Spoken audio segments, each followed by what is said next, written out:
श्री शिवाय नमस्तुभ्यम। हर हर महादेव। दोस्तों आज की इस वीडियो में आप सुनेंगे सावन मास महत्म के 18वें अध्याय की कथा। तो आइए भगवान भोलेनाथ और माता पार्वती का ध्यान करते हुए कथा को प्रारंभ करते हैं। एक समय शौनक आदि 88,000 ऋषियों ने सूत जी महाराज से पूछा कि हे सूत जी, अमृत प्रदान करने वाले जो अमरेश्वर महादेव बताए गए हैं, उनकी स्थापना किसने की और उनका प्रभाव क्या है। तब सूत जी कहने लगे कि पूर्व काल में प्रजापति दक्ष की 2 कन्याएं दिति और अदिति महात्मा कश्यप जी के साथ ब्याही गई थी। अदिति से देवताओं की उत्पत्ति हुई और दिति से दैत्यों का जन्म हुआ और उन दोनों की संतानों में बड़ा भारी बैर उपस्थित हुआ। दैत्यों ने देवताओं को पदभ्रष्ट कर दिया और वो सब दिशाओं में इधर उधर भाग गए। तब देव माता अदिति भगवान शंकर के ध्यान में तत्पर होकर दिन रात तपस्या करने लगी और इस प्रकार व्रत में स्थित हुई देवी अदिति के आगे धरती फोड़कर एक शिवलिंग प्रकट हुआ। इससे उन्हें बड़ी प्रसन्नता हुई और अनेक प्रकार के स्तोत्रों द्वारा स्तुति करके उन्होंने साष्टांग प्रणाम किया। इसी समय आकाशवाणी हुई, हे कल्याणी, तुम मनोवांछित वरदान मांगो। तब अदिति देवी ने कहा, हे सुरश्रेष्ठ, मेरे पुत्र देवता युद्ध में दैत्यों द्वारा मारे जाते हैं, अतः आप उन्हें अमर बना दें। युद्ध में दानुओं के द्वारा उन्हें अवध कर दें। तब श्री भगवान ने कहा, हे शुभे, जो मेरे इस लिंग में विग्रह का स्पर्श करके युद्ध में जाएंगे, वो 1 वर्ष तक शत्रुओं के द्वारा अवध रहेंगे। दूसरे भी जो मनुष्य माघ कृष्ण चतुर्दशी या फागुन की शिवरात्रि को एकाग्रचित होकर यहाँ पर जागरण करेंगे, वो भी 1 वर्ष तक निरोगी रहेंगे। और जो कोई भी इस शुभ देव स्थान में आएगा, उसे मृत्यु दूर से ही छोड़ देगी। ये सुनकर अदिति ने मरने से बचे हुए अपने पुत्रों को लाकर शिवलिंग का दर्शन कराया और उसके महात्म का वर्णन किया। तब देवता शिवलिंग को प्रणाम करके प्रसन्न हो अस्त्र शस्त्र लेकर दैत्यों पर चढ़ आए। देवताओं को सहसा ही युद्ध के लिए आया देखकर दैत्य भी गर्जना करते हुए उनके सामने आ गए। उस समय देवताओं का दानवों के साथ भयंकर युद्ध हुआ। उस संग्राम में अनेक प्रकार के तीक्ष्ण अस्त्रों शस्त्रों के द्वारा देवताओं ने दैत्यों को यमलोक पहुंचा दिया और जो मरने से बच गए थे वो स्वर्ग छोड़कर समुद्र में जा छिपे। उसके बाद इंद्र ने अपना राज्य प्राप्त किया। शेष दानवों ने उस शिवलिंग की महिमा का पता लगाकर शुक्र जी से पूछा। तब शुक्र जी ने उन्हें सब महात्म बताया। फागुन की शिवरात्रि को पवित्र होकर जो कोई भी शिवलिंग की पूजा करता है, वो काल आ जाने पर भी प्राण त्याग नहीं करता। हे दानवों, तुम लोग दिन रात में जाकर उस शिवलिंग की पूजा करो, जिससे तुम 1 वर्ष तक मृत्यु के भय से रहित हो जाओगे। उधर देवराज इंद्र को नारद जी से दैत्यों की ये मंत्रणा ज्ञात हो गई। फिर उन्होंने सब देवताओं के साथ विचार किया कि जैसे कैसे भी हो सके हमें महादेव जी की रक्षा के लिए उत्तम से उत्तम उद्योग करना चाहिए। ऐसा निश्चय करके 33 कोटि देवता अस्त्र शस्त्र के साथ शिवलिंग की रक्षा के लिए हाटकेश्वर क्षेत्र में आकर स्थित हो गए। उन्हें देखकर दानव भयभीत होकर सब दिशाओं में भाग गए। शिवरात्रि के दूसरे दिन पुनः सभी देवताओं ने आपस में विचार किया कि यदि हम लोग इस क्षेत्र को छोड़कर जाएंगे तो दैत्य आकर शिवलिंग की पूजा करेंगे और वो हमारी ही भांति अवध हो जाएंगे। इसीलिए हम 33 कोटि देवता इस शिवलिंग की रक्षा के लिए यहीं पर टिके रहें और शेष देवता इंद्र के साथ स्वर्ग में जाएं। ऐसा निश्चय करके 8 वसु, 12 सूर्य, 11 रुद्र और 2 अश्विनी कुमार, ये 33 देवता शिवलिंग की रक्षा के लिए हाटकेश्वर क्षेत्र में निवास करने लगे और शेष सभी देवता इंद्र के साथ स्वर्ग में चले गए। सूत जी कहते हैं कि इस प्रकार प्रभावशाली अमरेश्वर लिंग पूर्व काल में अदिति देवी द्वारा स्थापित हुआ, जिसके दर्शन मात्र से देहधारियों की 1 वर्ष तक तो मृत्यु ही नहीं होती। मृत्यु का निवारण करने के कारण ही वो अमरलिंग के नाम से तीनों लोकों में विख्यात है। उस शिवलिंग के आगे स्वच्छ जल से भरा हुआ एक उत्तम कुंड है, जिसको देवी अदिति ने अपने स्नान के लिए निर्माण किया था। जो भी मनुष्य उसमें स्नान करके शिवलिंग का दर्शन करता है और उसी दिन रात में वहाँ पर जागरण करता है, वो 1 वर्ष तक मृत्यु को प्राप्त नहीं होता। सूत जी कहते हैं कि वहीं पर चटकेश्वर नामक महादेव जी हैं, जो मनुष्य को पुत्र प्रदान करने वाले हैं।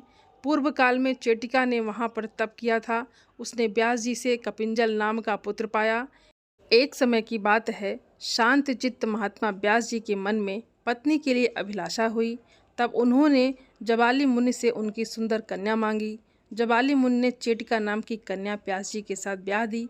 तब व्यास जी उसके साथ वन में रहने लगे। उसका एक दूसरा भी नाम था, उसे पिंगला भी कहा जाता था। और कुछ समय बाद वो गर्भवती हो गई और 12 वर्ष बीत गए, पर वो गर्भ उत्पन्न नहीं हुआ। वो भीतर ही रहकर जो कुछ सुनता उसे याद कर लेता।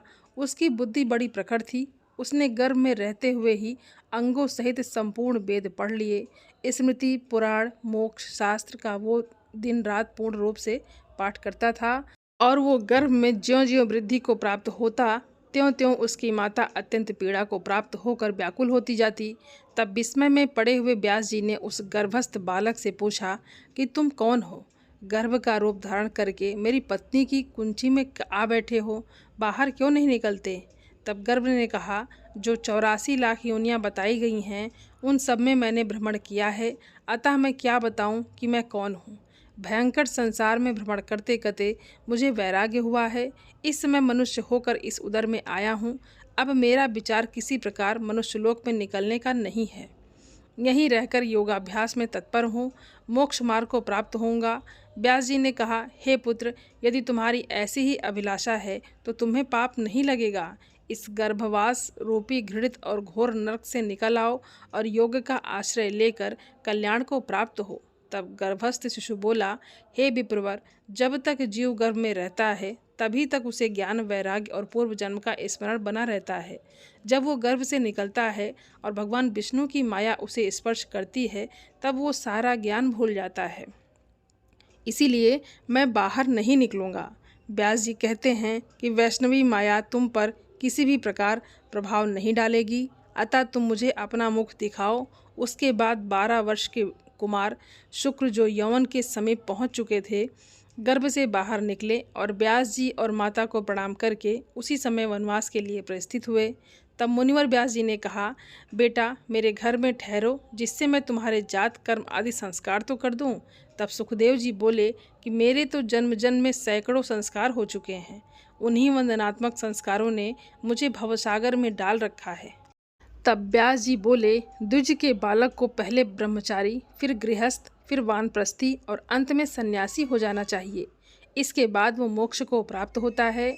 इसके जवाब में सुखदेव जी ने कहा कि यदि ब्रह्मचर्य से मोक्ष प्राप्त होता है तो वो नपुंसकों को सदा ही प्राप्त हो जाना चाहिए, और यदि गृहस्थ आश्रमियों की मुक्ति होती है तो संपूर्ण जगत को ही मुक्त हो जाना चाहिए। और यदि कहें कि वनवास में अनुक्त रहने वाले की मुक्ति होती है, तब तो मृगों की भी मुक्ति हो जानी चाहिए। यदि आपका विचार हो कि संन्यास धर्म का पालन करने वाले मनुष्य को मोक्ष होता है, तो जितने दरिद्री मनुष्य हैं उन सब की मुक्ति तो पहले ही हो जानी चाहिए। व्यास जी ने कहा कि मनु जी का कथन है कि गृहस्थ धर्म के अनुरक्त होकर सन्मार्ग पर चलने वाले मानवों के लिए ये लोक और परलोक दोनों ही सुखद होते हैं। गृहस्थ आश्रमी पुरुष के द्वारा गृहस्थ धर्म का पालन करने के लिए जो संग्रह किया जाता है, वो इहलोक और परलोक में भी सनातन सुख प्रदान करता है। तब सुखदेव जी बोले, देव योग से कभी अग्नि से भी शीतलता प्राप्त हो सकती है, चंद्रमा से भी ताप हो सकता है, परंतु इस मृत्यु लोक में परिग्रह से सुख की उत्पत्ति हो, ऐसा तो ना कभी पहले हुआ है और ना अब होता है और ना ही कभी आगे होगा। व्यास जी ने कहा, बहुत पुण्य होने से किसी प्रकार इस पृथ्वी पर अत्यंत दुर्लभ मानव जन्म की प्राप्ति होती है, और यदि उसे पाकर मनुष्य गृहस्थ धर्म का तत्व जानने वाला हो तो भला उसे क्या नहीं मिल सकता। तब सुखदेव जी बोले कि यदि मनुष्य जन्म काल में अपनी अवस्था को देखकर ज्ञान युक्त होता है तो जन्म लेने के बाद वो सारा ज्ञान भूल जाता है। व्यास जी बोले, मनुष्य का पुत्र हो अथवा गधे का बच्चा हो, जब वो शरीर में धूल लपेटे चंचल गति से चलता है, तोतली वाणी में बोलता है, तो उसका वो शब्द भी लोगों के लिए बड़ा आनंददायक होता है। सुखदेव जी ने कहा कि हे मुनि, धूल में रेंगते और लौटते हुए अपवित्र शिशु से जो यहाँ संतुष्ट होते हैं या सुख का अनुभव करते हैं, वो लोग अज्ञानी हैं। व्यास जी ने कहा कि यमलोक में उन नामक महाभयंकर नरक है, पुत्रहीन मनुष्य ही उसमें जाते हैं, इसीलिए इस संसार में पुत्र की प्रशंसा की जाती है। सुखदेव जी बोले, महामुनि, यदि पुत्र से ही सब लोगों को स्वर्ग की प्राप्ति होती, तब तो सुअरों, कुत्तों, टिड्डियों को उसकी प्राप्ति हो जानी चाहिए। व्यास जी बोले कि पुत्र के दर्शन से मनुष्य पितृऋण से मुक्त होता है। पौत्र के दर्शन से देव ऋण से मुक्त होता है और यदि परपौत्र को भी देख ले तो स्वर्ग का निवासी होता है। सुखदेव जी बोले कि गिद्ध दीर्घजीवी होता है और वो सदा अपनी कई पीढ़ियों की संतानों को देखता है, किंतु क्या उसे कभी मोक्ष की प्राप्ति होती है?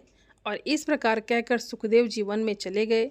सूत जी कहते हैं कि अपने पुत्र के मन में वैराग्य देखकर चेटिका बड़ी दुखी हुई और उसने व्यास जी से कहा कि हे द्विज श्रेष्ठ, मुझे आज्ञा दें जिससे मैं अपने पुत्र के लिए तपस्या करूं और उसके द्वारा महादेव जी को संतुष्ट करूं, जिससे मुझे वंश की वृद्धि कराने वाला पुत्र प्राप्त हो। ऐसा निश्चय करके व्यास जी की आज्ञा पाकर पतिव्रता चेटिका ने हाटकेश्वर क्षेत्र में जाकर तपस्या आरंभ कर दी। उसने भगवान शंकर की तपस्या करके उनके आगे निर्मल जल से भरी हुई एक विशाल वापी का निर्माण कराया, जो स्नान करने मात्र से सभी पातकों का नाश करने वाली है।